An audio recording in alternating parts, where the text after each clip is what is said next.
Hey there everybody, Matt Carter here. And Jessica Carter from CARTERMATT.com. This video is our early NCIS Season 17 Episode 11 discussion. I didn't think we were going to have any discussion at this point. No, especially not for this, since we haven't even gotten a promo yet for next week's episode. Yeah, and yet here we are talking about this one, which is exciting because I feel like this is going to be a big episode. I mean, it's entitled In the Wind. It's airing on January 7th. It's the first one of 2020. Yep. But it's also the last one we know about for Cote de Pablo as Ziva. Yeah, there's still hope maybe for the future. It doesn't feel like this is for sure the end and the last time we'll see her. No, I agree. The door is open now. We've seen her come back for quite a lot of episodes. I never thought I'd ever see her again to start with. And Here we are. We've had lots of episodes of her this season alone. We'll have 4 episodes. So door's open for more. Yeah, and if nothing else, hopefully this will be an epic sort of episode to wrap up the story arc that she's been on. We'll tell you everything we know, but before we do, if you like this video, be sure to give us a like, subscribe, and hit that notification bell so you don't miss any other updates. Let's start, I guess, with just the big question that I think everyone probably wants to know. Is Michael Weatherly coming back? Are we going to see Tali? They're not listed in the guest cast. Nobody knows! But here's the thing. CBS is smart. CBS knows that people look at press releases because they're supposed to, and people would look and see, oh, Michael's in this. Absolutely. They're not going to release that information. No. I mean, come on. They didn't with Cote, and it was great that they didn't, because then it was such a nice surprise. I mean, we didn't know. Yeah. So to see her come down those stairs was shocking. I was on the floor, and so who knows? Yeah, I think it's going to be a fun surprise if he's there, but if he's not, it's not like they're giving anyone false hope. They're not saying for sure that he's going to be there or that Tali is going to be there, so... No, however... Oh boy, here we go. They have built up yes. that we are headed towards a reunion.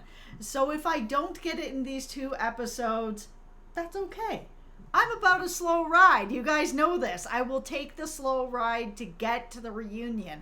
But it has to happen. Yeah. And since I do only have 2 more episodes left with Ziva, if it doesn't happen, you guys got to bring her back. Like, you guys can't bring us on this ride to a reunion and then there's no reunion and there's no Michael and there's no Tali and there's no cake and there's no ice cream. Like, there has to be a celebration at the end of it. Wait.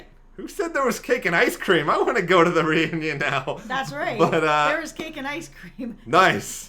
In Ziva Town. Well, Ziva Town apparently has everything wonderful the world could possibly ever want. That's right. Yeah, so here's my thinking on if they're not in these episodes coming up, I think CBS is going to have to announce probably before January 7th that you're going to be seeing Ziva again, because I can't imagine them ending episode 4 with Ziva without any Tony or Tali and then the internet just freaking out. We need reassurance, darn it. I would like to have some sort of reassurance, but I feel like if they don't announce that we're going to be getting for sure Tony and Tali, that as long as they leave the door open in the episode that now she's no longer in hiding, she's going to reunite with them, bring them back, the door's open for something and we will see it, then I'm okay with that. They don't have to tell me right away. I just need to know that the door is open for it to happen.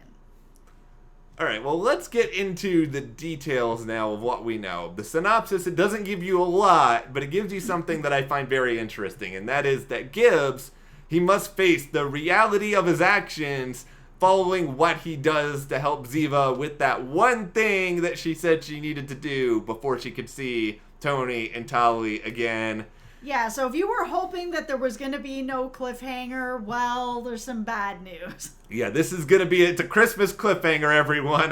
Have a happy holiday. You're not going to get any. Yeah, I know. Yeah, that's what's happening. I feel very confident we're getting a cliffhanger. Probably so. And for Gibbs, what's interesting here is, what is Gibbs going to have to do to cause him to actually face the reality of his actions? Because this is, Mr. Boy Scout Gibbs, who doesn't break a lot of rules, but maybe he would break one for Ziva. He already has broken one for Ziva. He burnt it up in a fire, and he's been kind of leaning on some of his other rules a little hard lately in the past 2 seasons, a season last season. So it's possible that he's going to be faced with breaking or ending another rule. And with everything that's been going on with Gibbs and how he's been changing, I've really enjoyed watching that. It's possible that something like that is going to come up again. I think it is possible, and I mean, the other possibility is that Gibbs ends up sort of breaking the law, and then there's a whole investigation in it, but I don't necessarily think that's where we're going with this. I feel like that storyline has been done a lot on a lot of shows where... I also feel like it's a little too far out of where they are with Gibbs' story right now. Yeah. Like, yes, he's changing, and that's good, and he's got some self-growth, but then if we're going to all of a sudden, now he's a vigilante and doing whatever, I don't think that Gibbs is the Batman, and all of a sudden he's breaking laws for the good of it all, and I don't want to see that. Yeah. So I hope they're not going in that direction. Yeah, I feel like they already kind of touched on the vigilante stuff at the end of last season anyway, so I don't think they need to retread. But there are a lot of ways, though, that Gibbs could still be punished with something, because it could be a situation like him breaking a rule, or there's another sort of interesting angle here to think about as well, and that is that it looks as though Phineas and Sara are going to be a part of this episode. And they were also they're going to be a part of the North Pole coming up as well. So you got a double dose of them. And it's kind of interesting, really, that we have these two back for 2 episodes in a row, given that they are supposedly just kind of minor characters who live on the same street as Gibbs. No, she's a spy. Okay, we're going here already. Yeah, we are. They're not just the friendly neighbors that you play and catch with and bringing over casseroles. There is clearly more going on here. It's too much of a coincidence. There are no coincidences. That is one of Gibbs's ideas of all of this and his rules. The no coincidences. So she just happens to show up right after everything with Ziva. This is a Ziva plant. That's what I feel. I feel that after everything that happened with Gibbs, she was nervous and she wanted to have somebody that she trusts looking over him. I think that's one idea, that it's potentially a Ziva plant. And then another idea is that she's working for Team Bad Guys. And maybe if she's working with Team Bad Guys, our cliffhanger here is that Gibbs lets his guard down. It's around the holidays. You know, he starts talking a little bit about Ziva, or Sara overhears something. And then Gibbs is in trouble because of that, and then Sara finds a way to turn the tables on him, and it's sort of like Gibbs' action is he lets his guard down, and because of that, this happens. Or I'll throw another idea at you. All right. What if the situation is that the bad guys are watching Gibbs, like maybe he's over, like, you know, giving Phineas a present or something like that, and then the bad guys kind of go in there and to try to get at Gibbs, they kidnap Sara or they kidnap Phineas. Yeah, we could be going in that direction. I don't know. It feels like there's been a lot of setup with Sara and Phineas to just have it be, now it's a kidnap situation. Like, it feels like there's just too much build-up here, that it's got to be something a little bit more than that. Like, why would that bring Ziva out? Like, it's got to be connected in some way. It just feels like there's too many moving parts. Because if we have a situation where Ziva's back and she needs to tie up this one last thing, okay, cool, that story's going on. And then we have this neighbor that's brand new that, you know, no one's really that invested in yet as viewers. Like, we like them, but Ziva, neighbor that just moved in. And then we're going to have 2 giant storylines going on at the same time at Christmas time. It just feels strange. Like, it's not going to happen that way. It feels that it needs to be connected.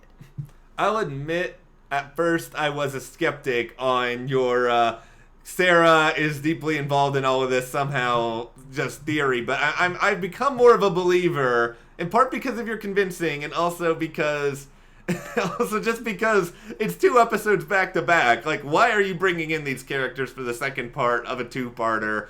It's not a holiday episode at this point. It's going to directly pick up where the last one left off. So, I mean, something's got to happen with these 2. Now, we have heard some fan theories about the idea that Sara is Sahar, that the names are very linked to just some letters mixed around, because her name could have been Sarah without an H. Yeah. I know this because I'm Jessica Sarah. My middle name is Sarah, and I have the H, so I get it, and it can be without it. So what do you think about that? Do you think she is the real Sahar? I mean, it's possible, as somebody who has been doing videos about the blacklist with imposters all over the place. I mean, sure, I think it's possible that this other Sahar was an imposter, but then I just sort of wonder, like, why would she want to pretend that she is Sahar? Like, what could you have done, given her, so that she would be okay with that? I think it can work, but you need more time to really expound upon it, and maybe 2 episodes is enough time. Maybe. The more time that I've been thinking about this theory, because it's an interesting theory, it's a good theory, and I could see it playing out, the more that I was wondering if this is really Sahar, and she's living across the street from Gibbs, why wouldn't she have made some kind of move on Gibbs to get to Ziva? Because she would know that Gibbs is the doorway to Ziva.